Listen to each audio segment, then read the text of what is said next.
Yeah, so why don't we go to Phil now? Phil always has something interesting, and you notice that Phil is very articulate. And so again, I suggest you kids watch a few of the series, old I don't think series. Phil's that great. And it's not about your thinking, it's about mine right now. So again, I see how it is. of Monk, it's very, very good. And I would bet that Phil would like that. You watch a couple of series of Monk, Phil. It's on YouTube. Yeah, just look up Monk and watch a couple of the episodes. Yeah, they're fun. Okay, yeah, I've actually already queued that up and added it to my playlist. Looks very interesting. Yeah, it's fun. They're fun. They're about, I don't know, the shows were maybe an hour. And then, on YouTube, it's less, probably 45 minutes because they don't have commercials. So again, but yeah, they're good. I watch these things. I like Monk. It's cool because again, watch how he uses his intuition and watch how all the know-it-all minds around him constantly question what he's doing. Oh, Monk, we've already got this case solved or whatever, because he worked for the police department, and the captain is always saying, we've already got this solved, and you don't need to be part of it or whatever. But when they need help, they call in Monk. And by the end of the show, Monk solved it, and nobody else has. The know-it-alls didn't solve it, but Monk did. He saw other things that they didn't see. This is the fun part. This is giving you hints there. So yeah, Phil, do you have something to share? Yes. Yeah, I do have a dream to share. Great. Okay. Okay, I guess I'll go ahead and go. Okay. This dream was from 2 nights ago. I had just found myself walking down kind of a asphalt road in it kind of looked kind of like a suburban neighborhood. It was nighttime. There were occasional street lights, kind of what you would see in kind of a smaller, kind of tight community, so it's kind of suburbia outside the city. It was really quiet. I didn't hear any animals. There were quite a few houses about. Some of them had lights, some of them did not. And I was just walking down the middle of the road in this neighborhood.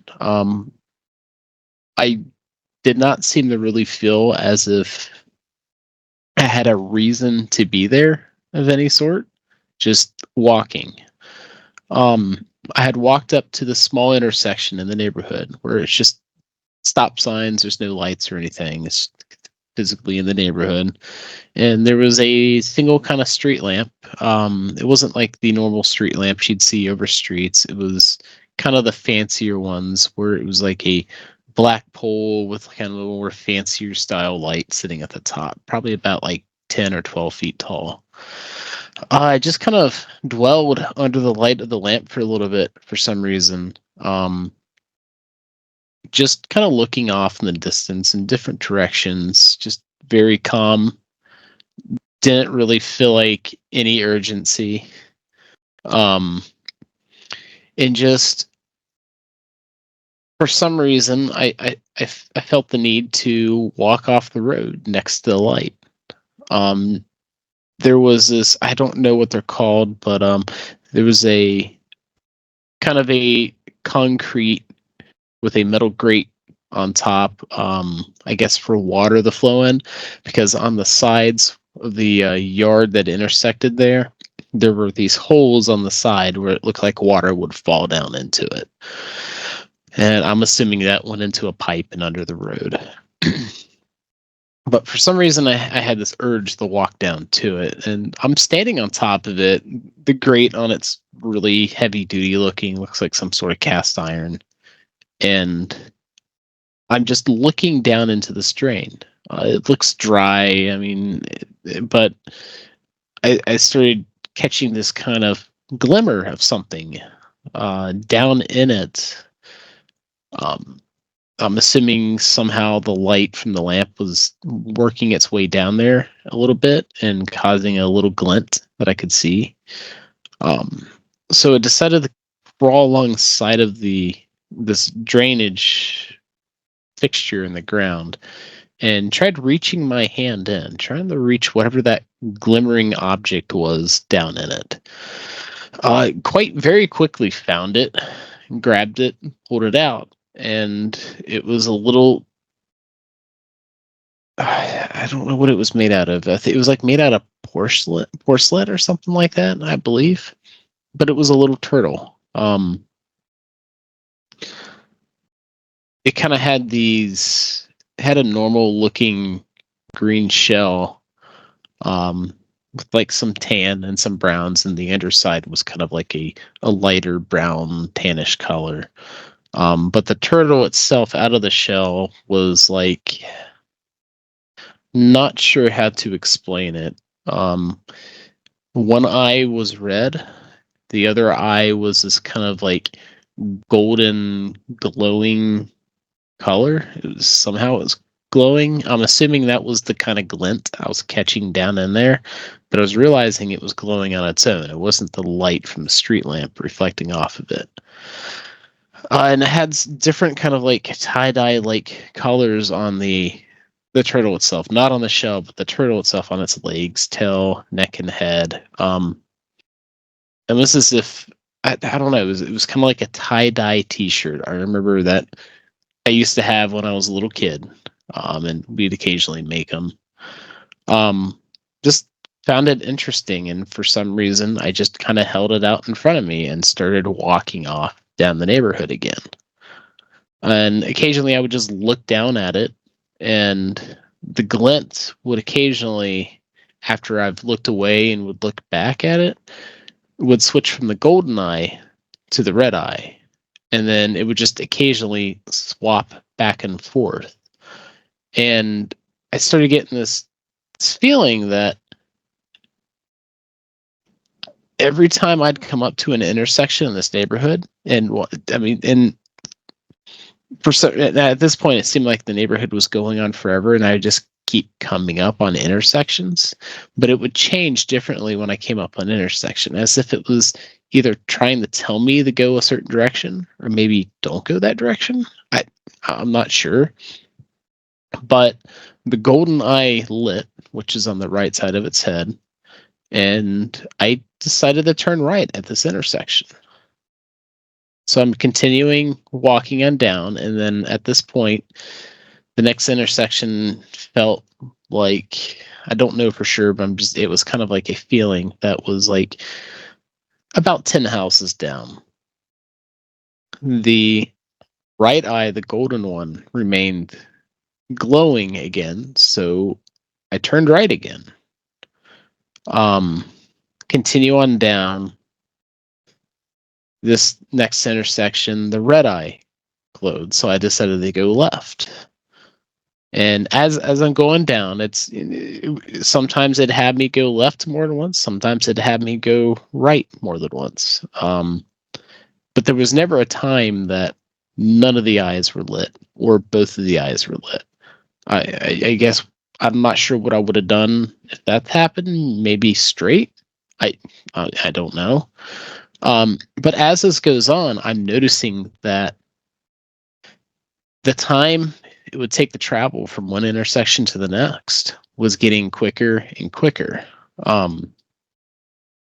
Like there were fewer and fewer houses as I went.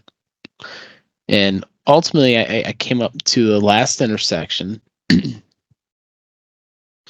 and what was weird is there were no houses here.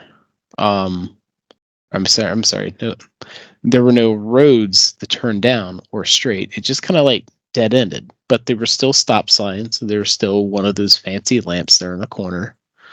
But there was nowhere to go. You couldn't go forward. You couldn't go right. You couldn't go left. But then the golden right eye lit up on the turtle here, and suddenly something that wasn't there before, what I was saying before, there were no houses, there suddenly was a house. So I turned that way and walked up to the house, and as I'm approaching the front porch, the door just kind of like unfolds itself. It was odd. There's some doors that are pieced together with just smaller pieces of wood, and they're kind of like they'll usually have like a slot and stuff, but they just kind of slide the pieces together to make a larger object out of smaller pieces of wood. And it kind of like started dismantling itself as I walked to it. And it's just kind of, it's still there in place as a door, but all the pieces, including like the doorknob and all that stuff, the hinges, the screws in the hinges, and the door itself, just the different panels in it, were just kind of all floating in place, kind of still kind of look like a door, but just loose and separated. I noticed there was a big hole in the porch, the front porch in this house, and there was really no way across. And I get up to the edge at the top of the stairs, and I'm just kind of looking down. It looks like it goes on forever. It's dark. I had the sensation it went on forever, and I'm trying to figure out what I'm supposed to do because the turtle brought me this way for some reason. I'm just kind of looking around and checking things out, and the next thing I realized is that I just had this sensation that I should look at the turtle that I have in my hand that's been guiding me. And I'm noticing that the golden eye is no longer on solid. It's kind of like doing this pulsing, kind of like oscillation to it. And I reach out and just kind of touch the eye, and the side of the face starts opening up. This is no longer, well, like the outside of the turtle looked like porcelain, but it started like cracking open, but at really sharp, hard angles, and started folding back in this cascading effect. And it was becoming more apparent that on the inside, it was more mechanical, or in this, I don't know. I don't know how it was doing it, but it was just kind of like opening itself in this cascading panel, like futuristic technology effect. And it opened up part of the, like half of its face, and then the eye itself was still kind of like hovering in place, but then there was this ka-chink, ka-chink, clack, kind of like weird noise. And the eyeball started rotating and then moving outward like it was unscrewing itself out. And I realized that it had more of a shaft on it going further in, and it had then stopped. It kind of like screwed itself out by like a couple inches, like 2 inches. So I reached down and grab onto it because the eye is pretty small. This thing, the turtle is maybe the size of like a baseball or something like that.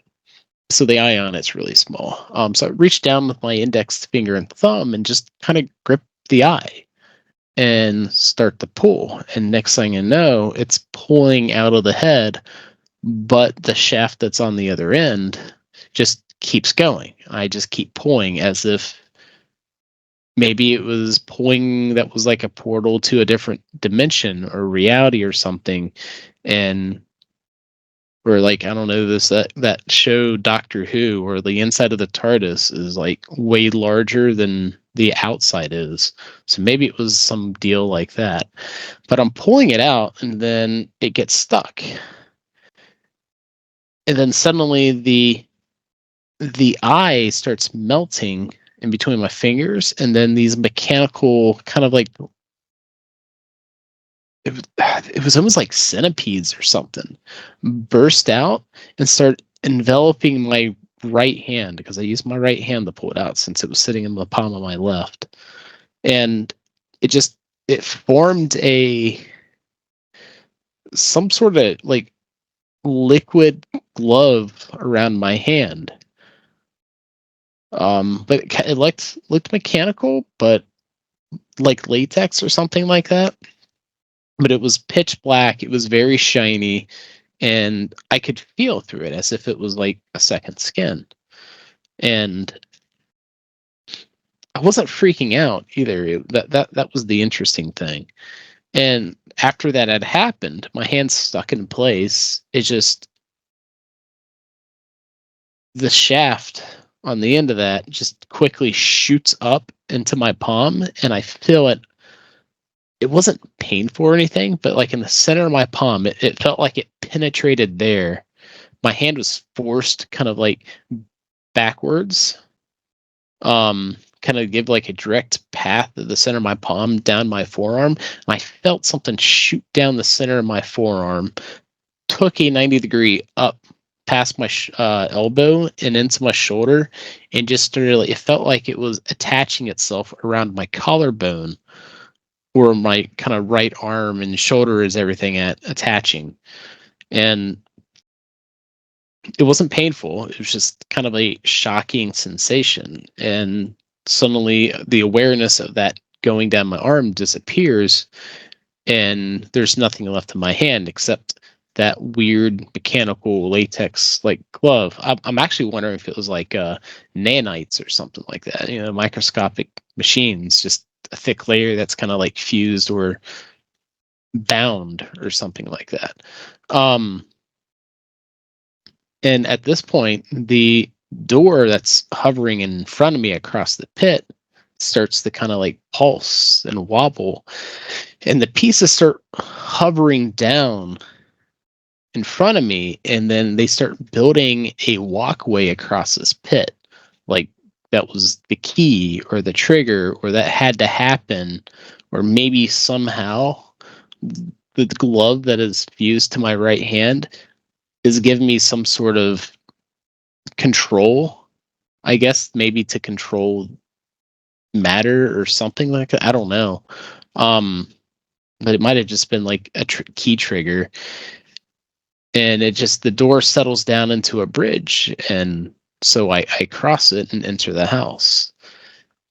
As I enter the house, it was dark, but once I passed the threshold, it's just suddenly bright. And I find myself out in the woods, or kind of the woods. I mean, it was kind of like a brush line or something like that, with like thick honeysuckle behind me.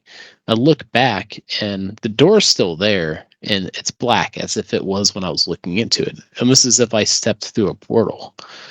And I'm startled because I hear this large rumble and thump. So I turn back around away from the door and look off in the distance, and there is a giant mechanical turtle flying through the air. It looked like a sea turtle that was being attacked by, I'm not sure what they were. There were like weird pulsing, changing. They looked very mechanical themselves, but like as a kid, there was like this toy set called Kinetics or something like that, where you had these joiners and you would snap these straight pieces into it and you'd build structures and shapes and stuff. They were like that, but pulsing and moving. Some of them were covered in a lot of eyes, and they were swarming around this giant. When I say this turtle is huge, like I'm talking like the largest oil tanker we have in the world, or like the seafaring cargo ships, the jumbo size ones we have these days. It was like that big, but just kind of slowly hovering, flying through the air. But these things are attacking it, and it's just not responsive, or like it's just passively trying to get away. But it is getting attacked, and it looks like it is taking damage. But this thing is like just a giant mechanical, it almost looked like a spaceship of some sort, but it looked alive at the same time.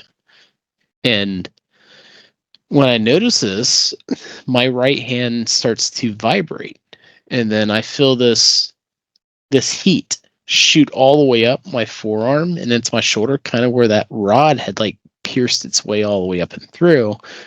And I felt this tightness around my heart and chest. It was as if I couldn't breathe. They're starting to worry, am I having a heart attack from shock of what I'm seeing this? But then my body locks in place, and my right hand raises on, and then I don't know why it raised. It raised on its own, but then suddenly I had control of it again. But as I moved my fingers, the giant turtle responds. And this is if it was like a controller or something for it. And different gestures. It wasn't really just finger movements, but I started making symbols with my fingers as if I knew what I was doing, and different kind of crisscrossing my fingers and making symbols and shapes. The turtle would start doing different things, and next thing you know, I'm getting the hang of it, and this thing just starts firing these crazy, like, laser beams or something at the things attacking it. And it's just like, a solid beam just kind of swipes through the air and like destroys like a big cloud of these things. There's like thousands of these things attacking it, but they're tiny compared to this thing. So it's just like, swinging a bat pretty much through a swarm of a dense swarm of bugs. You're gonna take out a big mass of them. But this was a laser beam instead, and it just swipes along the ground, and just this huge explosion and just kind of flame occurs as the beam hits.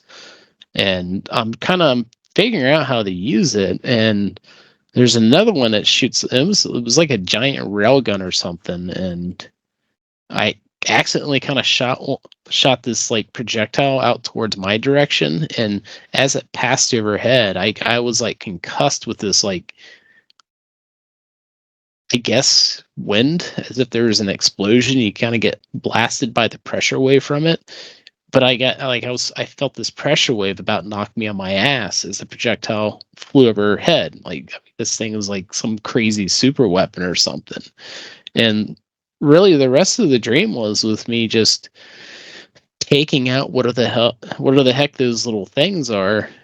And once they were gone, my body unlocked itself from place, and I had full control. And the giant robotic turtle thing just went on autopilot, I guess, and started flying upwards, up and up and through the clouds, and then it was gone. As if I was led there specifically because I guess maybe it needed like a controller or something to really do anything. Or maybe its weapons are considered so powerful it has to have something or someone else interact for it to actually use them, maybe as a fail-safe safety mechanism or something like that. But that's what it kind of seemed like what was going on. But the turtle flew away, and the glove was still in place, and it was kind of a seamless merge into my hand and then where my skin starts, as if there was really no transition from the two. They were just fully bound, as if it was now my hand. And at this point, I had woke up, and that is the end of my dream.